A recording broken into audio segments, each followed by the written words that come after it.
सभी दर्शकों का बहुत बहुत स्वागत है। मैं हूं प्रणव और आज हमारे साथ हैं अनु दीदी, चित्रकला प्रशिक्षिका किलकारी सहरसा। आइए उनसे मिलते हैं। नमस्ते, मेरा नाम अनु गुप्ता है। मैं किलकारी बिहार बाल भवन सहरसा में चित्रकला की प्रशिक्षिका हूँ और यहाँ पर 2 वर्षों से बच्चों को चित्रकला का प्रशिक्षण दे रही हूँ। तो जैसा कि आप सभी जानते हैं, अनु दीदी किलकारी सहरसा में चित्रकला सिखाती हैं।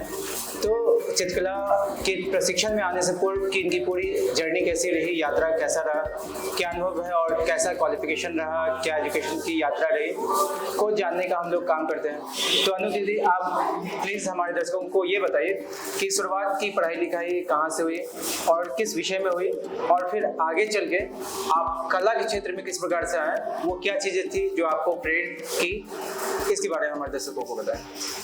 मेरी शुरुआती पढ़ाई जो है मैंने अपने गांव से की थी। कक्षा 1 से लेकर के कक्षा 3 तक की पढ़ाई मेरे गांव में हुई थी, जो कि भागलपुर जिले में मौजूद है। उसके बाद हम लोग 2011 में सहरसा शिफ्ट हुए। वहाँ मेरी पढ़ाई कक्षा 4 से लेकर के कक्षा 8 तक ग्रीनफील्ड स्कूल सहरसा में हुई। फिर मैं गवर्नमेंट गर्ल्स हाई स्कूल में आई। वहाँ पर मैंने 10वीं तक की पढ़ाई की। उसी दौरान मैं 10वीं की पढ़ाई कर रही थी गर्ल्स स्कूल में। उसी दौरान मैंने बहुत सारे चित्रकला प्रतियोगिता में भाग लिया, जैसे कला उत्सव, युवा उत्सव या किसी संस्था के द्वारा कराई जाने वाली प्रतियोगिता। उसमें मुझे बहुत सारे पुरस्कार मिले, बहुत तरह से मैं सम्मानित हुई। मैंने 12वीं की पढ़ाई कंप्लीट की। पटना जाकर वहाँ उपेंद्र भारती शिल्प अनुसंधान में भी मैंने मधुबनी पेंटिंग का 6 मंथ का डिप्लोमा कोर्स किया।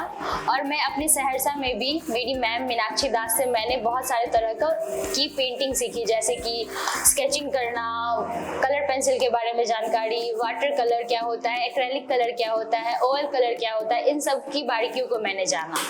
इसी दौरान मुझे किलकारी के बारे में पता चला और मैं तब से लेकर अभी तक किलकारी में जुड़ी हुई हूँ। बच्चों के साथ काम कर रही हूँ, बच्चों को बहुत सारे तरह के कलाओं के बारे में बताती हूँ और उनके साथ सीखती भी हूँ। एकेडमिक्स चल रही थी, तब कौन से वो आपके आइडल थे या फिर कौन से वो प्रेरक तत्व थे या प्रेरक लोग, व्यक्ति थे आपके साथ, जिनकी प्रेरणा से आपने अपनी दिशा को कला के क्षेत्र में मोड़ा? और दूसरा कि आइडल कौन थे आपके जीवन में और उनकी भूमिका आपके कला के क्षेत्र को मजबूत करने में जिसकी थी, वो कौन थे? किसी बच्चे का पहला गुरु उसकी माँ होती है, तो ये सब कुछ मैंने अपनी माँ से ही सीखा था। मेरी माँ सिलाई करती है, मेरी माँ कढ़ाई करती है और बहुत सारे तरह का आर्टवर्क जो एक गांव में घरेलू चीज़ों में देखा जाता है, उन सब से ही मैं प्रेरित हुई हूँ। मुझे उनको देख करके ही बहुत सारी चीज़ों को करने का जिज्ञासा हुआ। मैं बहुत कुछ सीखी उनसे और बहुत कुछ उनसे ही प्रेरित होके मैंने बहुत सारी चीज़ों को किया और मेरी कला के प्रति रुचि जागृत हुई। आपकी माताजी के अलावा कोई और प्रेरक व्यक्ति थे जिनके मार्गदर्शन में आपने अपनी दिशा को कला के क्षेत्र में मोड़ा? जी, मेरे जो पहले आर्ट के गुरु आप मानेंगे वो हैं योगेंद्र योगी सर, जिनको मैं प्यार से दादाजी भी कहती हूँ। उन्होंने मुझे बहुत सारे कला के क्षेत्रों के बारे में बताया कि कैसे निफ्ट में जा सकते हैं, कैसे BHU में जा सकते हैं, अलग अलग कला के क्षेत्र में कैसे अपने आप को डेवलप कर सकते हैं।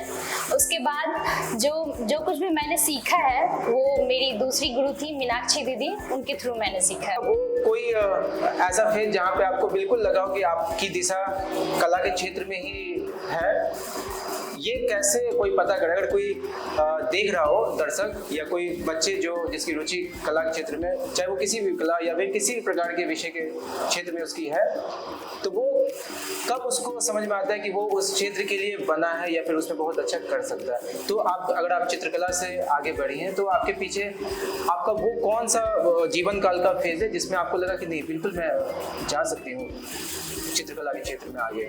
मैं आर्ट कॉलेज के लिए या BHU या निफ्ट कॉलेज के लिए प्रिपेयर कर रही थी। उसी दौरान जब मैं सीख रही थी और मुझे इतना ज़्यादा अच्छा लगने लगा आर्ट पेंटिंग करना, मैं उसमें डूबती चली गई। मुझे सीखना अच्छा लगने लगा। उनकी हर एक बारीकियों को मैं जब करने के लिए बैठती थी तो घंटों बैठे रह जाती थी। तब मुझे लगा कि नहीं, मुझे कला के क्षेत्र में ही आगे बढ़ना चाहिए। तो क्या अनु दीदी, आपके इस बात से एक बात ये प्रमाणित होती है कि हमें अपने स्कोप्स को, अपने विषयों से संबंधित जितने भी क्षेत्र हैं उसको कहीं ना कहीं एक्सप्लोर जरूर करना चाहिए। और अगर आपके पास, अगर बच्चों के पास, जो देख रहे हैं हमारे दर्शक, उन बच्चों के पास या सीनियर्स जो भी हमारे हमको देख रहे हैं, उनके पास उपलब्ध, उनके आसपास कोई भी स्कोप्स है किसी भी विषय को लेके, किसी भी क्षेत्र को लेके, अगर वो कर सकते हैं एक्सप्लोर जरूर करें।